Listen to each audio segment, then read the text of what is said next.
Recently, the Unitarian Church in Northeast India had celebrated the 135th anniversary of its existence in the Northeast.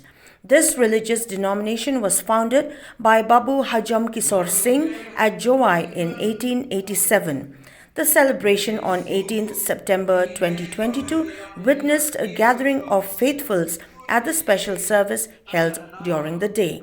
At the service at the Unitarian Church Nongthymmai, Shillong during the afternoon of 18 September 2022, that was chaired by Elder Gifster Shullai and led by Elder Elfrin Kharbithai, Reverend Derek P. Pariat, who is the minister of the Unitarian Union of Northeast India, shared the word of God amongst the congregation, while the youth delivered a special number to mark the 135th anniversary celebration of the Unitarian Church of Northeast India.